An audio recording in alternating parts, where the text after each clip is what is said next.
Sri Lankan protesters are getting comfortable in their deposed president's luxury home, and we think our leaders should take note. South Africans have been particularly down of late, which says a lot about our chronically kvetching nation. It does seem like something's got to give, particularly with the spate of tavern shootings putting the country on edge.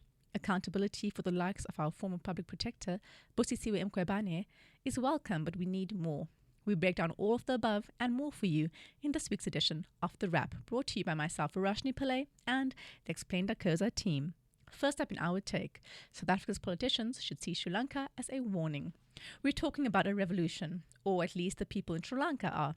This week, citizens in the island country snapped, fed up with having to line up for hours for increasingly expensive fuel, vital daily necessities, and living with long power outages. Sound familiar? Thousands of protesters stormed the president's home, forcing the embattled leader to flee to the Maldives and set the prime minister's house on fire. Talk about holding your leaders to account. Now, as The Guardian noted, protesters enjoyed luxuries that they've long been deprived of. They were seen cooking up curries in the kitchen, lying down on beds and sofas, lifting weights and jogging in his private gym, and jumping into the outdoor pool. Is it just us, or does that sound like the best music video ever? The president promised to resign, but his resignation letter still has not been received. The prime minister, meanwhile, has also been asked to resign and he's been acting president. Now, Sri Lankans have bemoaned the president's administrations because of the economic policies, which saw the country plummet into bankruptcy. The South Asian nation's economy has totally collapsed after years of cronyism and financial mismanagement. South Africans on social media were quick to point out the similarities with our situation. But the total collapse of the economy, the other elements are there. Rising fuel and food prices, ruling class cronyism, and rolling blackouts. Indeed, experts have previously noted that South Africa could see a repeat of the riots in KwaZulu-Natal and Gauteng last year, which left 354 people dead. But that was promoted by unsavory elements in former President Jacob Zuma's camps, reacting to his legitimate arrest. It was soon taken over by criminal elements. It's no surprise that opportunists in the Zuma camp are trying to turn the demands for accountability in Sri Lanka to their favor. Zuma's daughter tweeted that she still had a key to Mhlamba Ndlovu, the official residence of the South African presidents. How has she not yet been arrested for instigating violence? It's utterly shameless. Instead, Duduzile Zuma should pay attention to Sri Lanka precisely because of the comeuppance the likes of Zuma should face. And our current leaders, like Ramaphosa, should also take note. The current pace of reforms following the lost decade under Zuma has been far too slow. South Africans seem more fed up than usual, which says something. Sri Lanka must serve as an example to leaders across the world. Citizens will no longer be played. Onto the big story, tavern shootings leave South Africa reeling. As if things are not difficult enough, we woke up on Sunday to harrowing reports of multiple mass shootings across South Africa. At least 25 people were killed at 4 separate bars on Friday and Saturday. The attacks come weeks after the tragic Enyobeni Tavern incident, where 21 people, most of them teenagers, died under mysterious circumstances. Please note that there are some graphic descriptions in the following list, so you might want to skip ahead. Firstly, in Soweto, 16 people were killed and 8 injured when gunmen stormed in and shot 23 people at a tavern in Orlando East on Sunday morning. In Roodepoort, 3 men sitting around a fire were shot dead at an informal settlement in Roodepoort on Saturday early evening. An unknown gunman approached them and opened fire. In Katlehong, 3 men shot 2 others in the head, killing them at an inn in Katlehong, and 4 others were wounded. And in Pietermaritzburg, 4 people died in Sweetwaters on Saturday night. 2 armed men allegedly walked into the tavern at around 8:30 p.m. and started shooting at random. Now, motives have not yet been established, but experts believe that extortion might be behind the shootings. No arrests have been made except for the Pietermaritzburg shooting, where 2 men were nabbed and later released.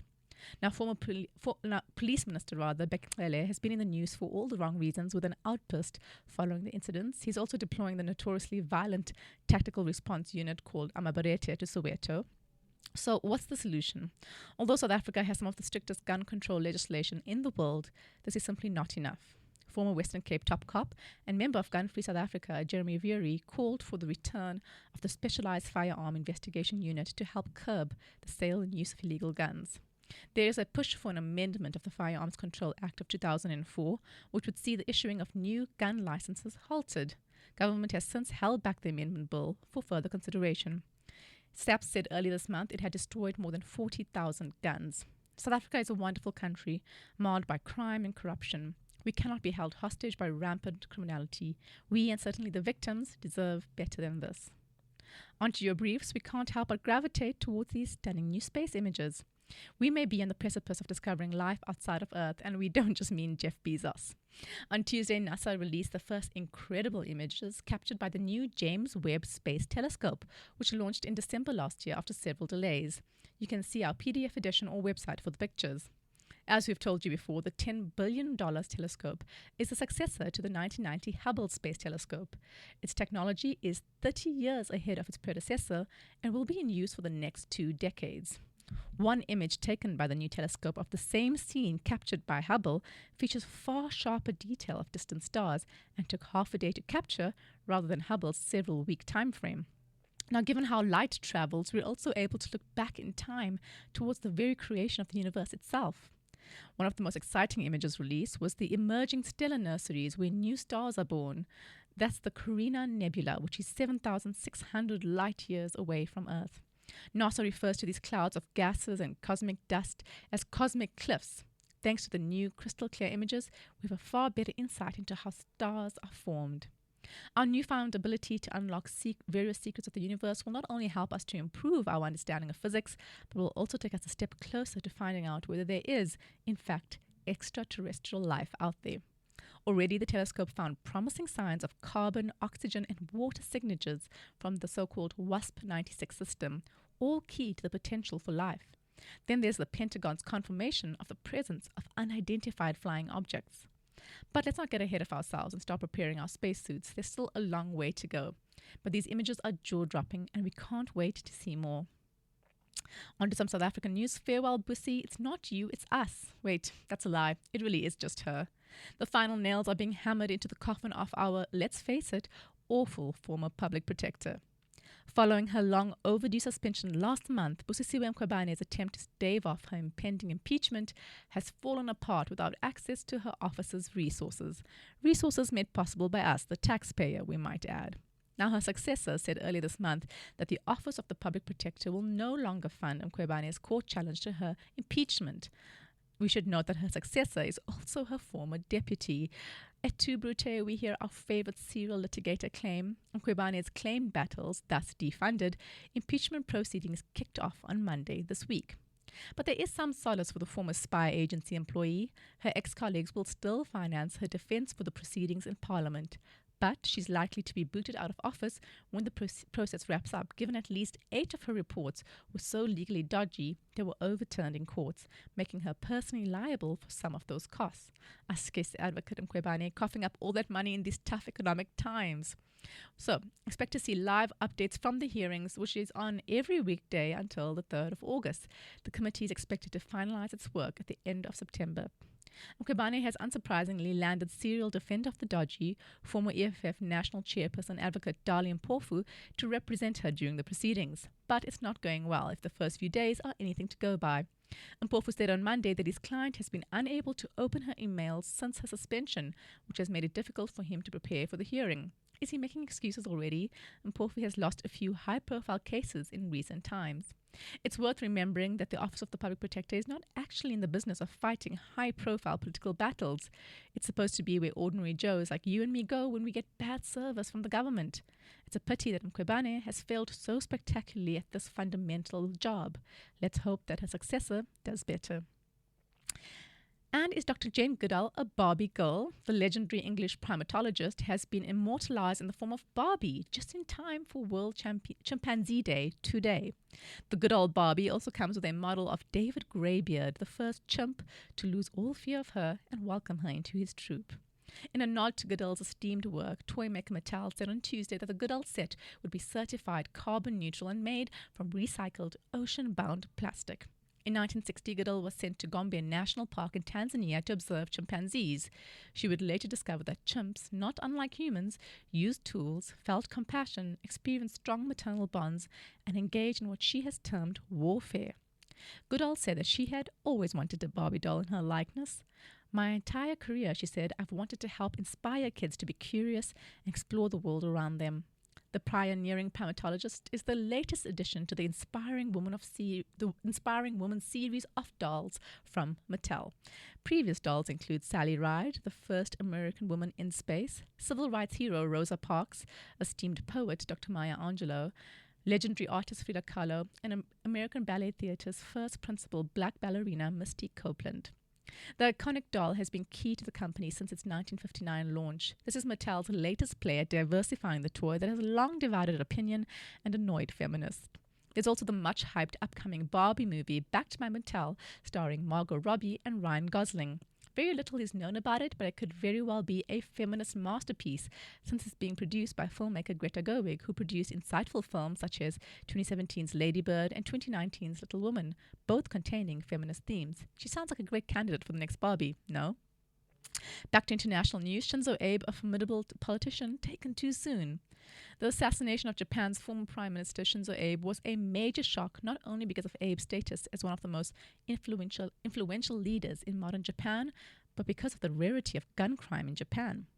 Abe was shot and killed on Friday while delivering a speech ahead of the country's parliamentary elections in Nara, a city in Japan's south. It was a rare occurrence of violence in the Far East Island nation. Last year, the country's national police agency reported just 10 instances of shootings, largely thanks to the very strict regulations on gun ownership. Notably, handguns are outlawed. Gun ownership rates are amongst the lowest in the world at 0.25 per 100 people. Abe was killed with a handmade gun. The shooter reportedly told investigators that the motivation behind the assassination was his grudge against a certain group that Abe was linked to. The only problem is authorities have not identified who this group may be or explained its connection to Abe, who was 67 when he died. Now, Abe served as prime minister between 2012 and 2020 and remained a force in his ruling party and national politics. He leaves behind a complicated legacy. As one expert noted, he left office in 2020 under the shadow of scandals with low public support. But he also reshaped Japan's economics with his Abenomics, structural reforms aimed at reviving the country's long-stagnating economy. He revived Japan's military and strengthened its alliance with the U.S. Notably, he pushed to amend Japan's pacifist foreign policy, a legacy of when the U.S. nuked the country into submission in World War II. Well, thanks to Abe's party winning Sunday's election, that policy may well be overturned, an appropriate way to commemorate a formidable politician who was taken too soon. Onto the Uber files, embracing violence and law-breaking. Will Uber ever cease to shock us? The behemoth ride-sharing app that disrupted the taxi industry has made headlines for years due to its toxic culture and ignored reports of sexual harassment. Its infamous founder, Travis Kalanick, was ousted as CEO in 2017. Now there's fresh evidence of just how awful the company could be. The latest slew of evidence arrives thanks to a global investigation led by The Guardian based on 124,000 documents leaked by a former employee and now whistleblower, Mark McGann. The docs cover 5 years of internal messages and more sent between executives from 2013 to 2017.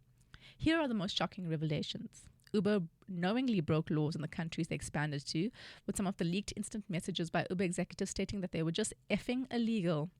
Uber had mechanisms in place to hide their underhand tactics, deploying a kill switch that would cut off any Uber's office access to shared data systems during a raid, hiding incriminating evidence.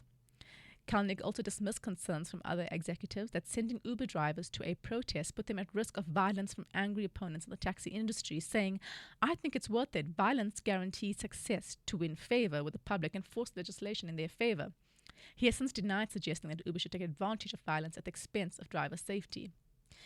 Finally, Uber lobbyists met with prominent world leaders like Joe Biden and Emmanuel Macron and Olaf Scholz to influence public policy and legitimize their entry into international markets. Does this mean we should boycott their platform in favor of something like Bolt? Well, they're all the same drivers, so we'll have to get back to you on that one. Finally, the Woman King is giving black girl magic, and we're here for it. It is so refreshing to see women as a unit, strong and ready to fight for what they truly believe in, as opposed to seeing women fighting for men, or whatever roles movies tend to have women portray. That's the kind of energy we are getting from the gripping trailer of The Woman King. It stars Viola Davis as Naniska, who leads the Agoji, an all-female unit of warriors. The storyline follows the Agoji, who protected the African kingdom of Dahomey, now Benin, in the 1800s with killer skills and ferocity. Some background: the Kingdom of Dahomey played a major role in the slave trade, swapping European merchandise such as tobacco, pipes, and gunpowder in exchange for those held in captivity. And we are here for all of The Woman King, especially its local origins. Not only was the movie filmed in South Africa, but it also features a South African-born actress hailing from the KwaZulu-Natal, Thuso Mbedu, who played Nawi, one of the recruits trained by Naniska. Sivingesi also makes an appearance, and former, well, permanent for us, Miss Universe Zozibini Tunzi will make her film debut. Is there anything that she can't do? The trailer also features sounds from our very own singer-songwriter Busisiwe and Moonchild Saneli, whose song My Power is the backtrack for the trailer. This song was part of Beyoncé's visual album Black is King. The film is set to hit our screen on 16th of September. Set your reminder so you don't miss all this Black Girl magic. That's it from us at The Wrap, an award-winning product of Explained.co.za, simple news summaries for busy people. The Wrap is sponsored by Explain's agency division. We specialize in content marketing for purpose-driven organizations, often with a pan-African reach. Mail info at Explained.co.za for a quote. Remember to share the love, tell your friends to sign up for the updates at Explained.co.za/subscribe. Till next time, goodbye from the team.